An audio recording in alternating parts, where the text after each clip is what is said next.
I am with MBE, or the one they call MBE, Mary Beth Ellis. This is your first time on the Wits Up show. Welcome. Thanks for having me. I'm excited. Yes. Now I want to talk to you about, at the end of last year, it was a bit disappointing because you had a crash and you did have to pull out of Kona, but massive props to you for starting. You explained earlier why you did start. Can you just give our audience a bit of the reasoning behind why you did want to start with broken collarbone, wasn't it? Yeah. So about a month out of Kona, I crashed, broke the collarbone, so had surgery, and also tore my AC ligament. So they did a scope and stitched up the ligament. For me, racing was really important just to help me get over, the depression that you get whenever you get injured, whether it's shin splints or stress fracture or a crash. So I just really needed to kind of refocus, at least get myself to the starting line to help get over that, and it was great. I mean, I'm glad I started. I have no regrets. Obviously, I would have loved to have finished, and it was a risk, but glad I took the chance and went out there. I just got to say, when you race, you're very focused, very stern sort of face because you're hard at it. And the fact that there's three idiots behind the camera at the moment making faces at you doing stuff, you didn't falter once then. I try not to. I just try to ignore them. Yeah. No, it's funny though too in the race. I always am amazed at the people that are running around smiling. Because to me, it's hard work out there. Not that I'm not happy to be racing, but geez, if you're smiling and waving, it's like, for me, I'm just trying to suffer through to get to that finish line. So yeah, leave the smiles for the finishing line for you. Yeah. Have you heard of the reference Tonka Tough before? No. So Tonka is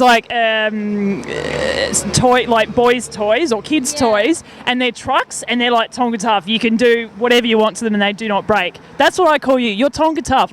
You just go at it hard at nails at everything, right? Do you ever just sort of chill out and relax? I struggle with chilling out and relaxing. It's definitely something that my husband actually helps balance a little bit. He's kind of more laid back and is a good influence on me. But yeah, I ever since I was little, just kind of going one thing to the next, and did every sport imaginable. So I never rested. so it's good to sometimes kick back and chill out, and sometimes I have to be forced to. But I always think it's a good thing. Yeah. Now I want to talk to you about the new year, new start. You've got a new coach Siri Lindley. But you're saying that she's actually your first coach when you started triathlon back in 2006. So what's it like to return to someone like her, who is possibly the most positive, loudest person, and I'm including me in that, she's louder than me, person on the planet? We've actually this year been kind of saying reunited, and it feels so good, that song. And it's, sing it. Yeah, reunited, and it feels so good. Nice. But it's funny because I feel like I've actually matured a ton as an athlete, and coming back, she's grown as well. I just think she's really come into her own as a coach over the last few years, and so it's great. I mean, it's totally different from Brett in some ways, but it's also similar in some ways. So I'm just enjoying the process, the training every day. I enjoy going to training. She makes it fun. We work hard, but it's also fun, and I think it'll come through on race day. I mean, I think when you're happy and enjoying the process, hopefully you get to see the results as well. Definitely. And I'm intrigued. So when you were under Brett Sutton's tutelage, one of your teammates was Caroline Steffen, who's racing on the weekend, and now one of your teammates is Beck Keat, also racing on the weekend, who, between the three of you, you three could be the podium. Do you look at those other women throughout training and suss out and research all their results and stuff to know how they're going to race on Sunday? Does that change the way that you're going to race? I think it is interesting because I've trained with Beck also when we were both with Brett, and then obviously Carolyn, 3 years trained with her. So you do get to know one another's strengths and weaknesses in training, but also at any given time when you come to a race, people are at different levels of fitness. So I'm not quite sure where everyone's at necessarily, and anything can happen in an Ironman too. It's a long day.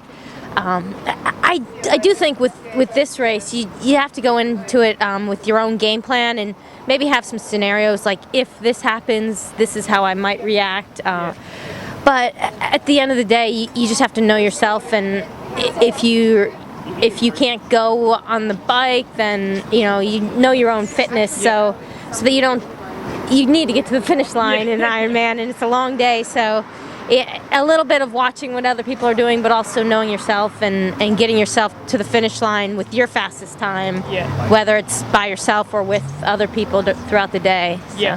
Just one last question. This race in particular, do you think this course suits you? Have you ever done a point-to-point run before?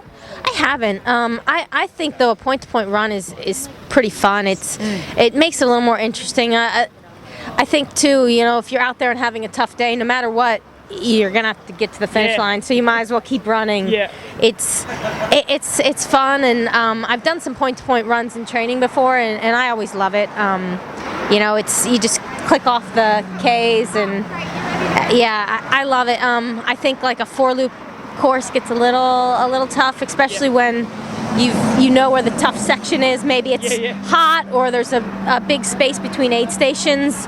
You kind of like second and third, fourth lap, you're thinking, oh gosh, I have to do this section again. So it'll keep it fun, and there should be a breeze, whether it's a tailwind or a headwind. At least it'll kind of keep it cool and or give us a little push.